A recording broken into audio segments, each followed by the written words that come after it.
Hi there, this is Peggy at Jeanly Dolls. I want to show you a technique for adding wool.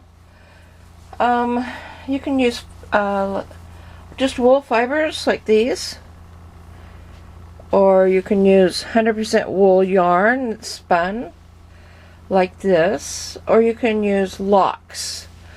They're teeswater locks that you can use to put on your dolls. This technique is not for dolls that you're going to use for children to play with. I was painting a dinosaur this morning. That's what color he is.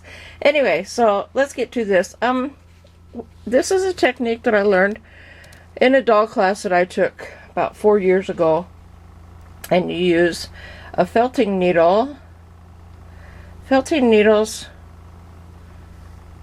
I don't know if you have used them before, but they're actually very, very sharp, and they have little barbs on the ends of them that go the opposite way from the point of the needle.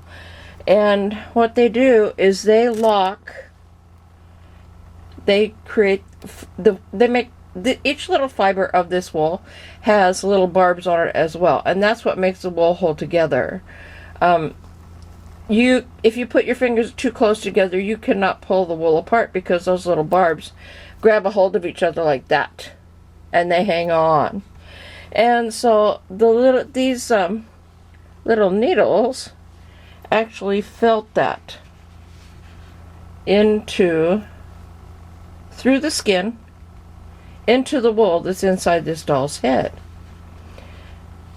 So what you do is you put that wool, lay it right on top of that doll, and you go straight up and down. I only go in about 1/4 of an inch. So I put my finger right there at the end so it keeps it from going in, because I don't want to bend these needles, because if you bend them, they get real brittle and they break. You can start the base of your doll. I always start at the back of the head, right above the neckline.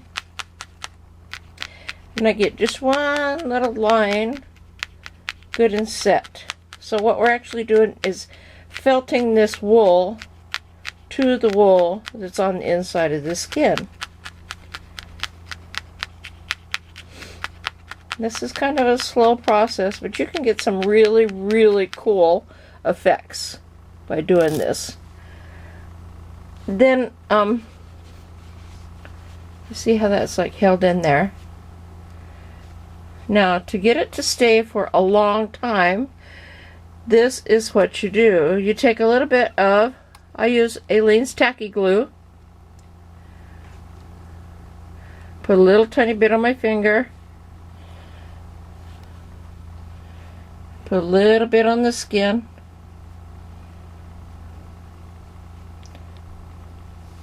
I have a little bowl with water here. And you lay the wool over the top of that. Get your needle.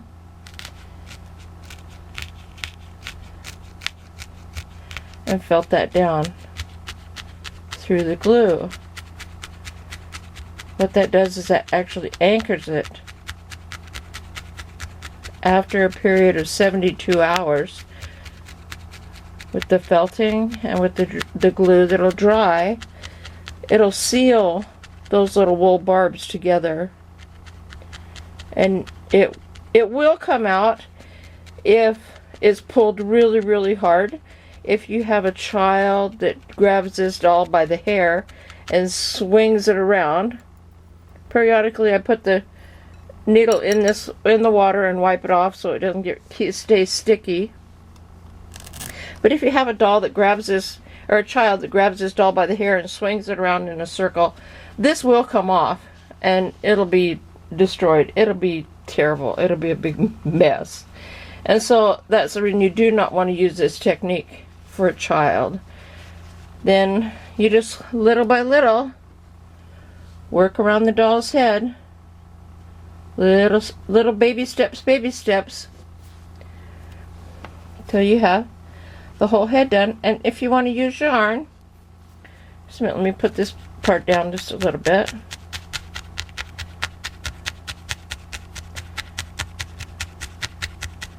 You use the yarn. You trim the yarn the length that you want. I'm not paying any attention to a specific length because this is just a training tutorial. I'm not actually going to use this doll ever to sell or to give to a child. You take your lengths that you want.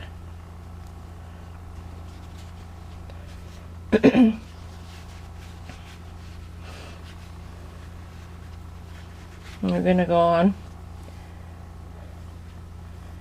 Put your little bit of glue on there. You see that I'm putting this yarn going toward the front of the doll, toward the face, because then after I felt it, then it'll lay down here. It'll go like that, and it'll look really, really cool. And you do it that way. And I do the front of the doll the same way. And you felt that down. Now, there is a disadvantage to doing this. If you ever want to change the hair on this doll, you'll have to remove it and then actually put another wig on it, actually like Tibetan lambskin or any of the homemade or handmade other wigs with leather on there, and they're very hard to sew down after the skin has been treated in this fashion. But that's how you do it. I made several Christmas dolls, Santa dolls, and Mrs. Claus dolls using this technique with teeswater, and they turned out phenomenal. They were just great. They sold very, very well. Teeswater, you can buy it on Etsy shops. I have a Facebook group. It's called Spamadol, and there is a woman that's on there. She's in the UK, and she actually sells dyed teeswater, and it is beautiful. Her product is awesome. If you need any help or you need some links to where you could get the teeswater or the wool or whatever to use, just leave me a comment or email me at jeanleedolls@gmail.com and ask me your questions, and I'll get back to you. Okay, thanks for coming by today, and oh my goodness, have fun. Make something beautiful. Bye.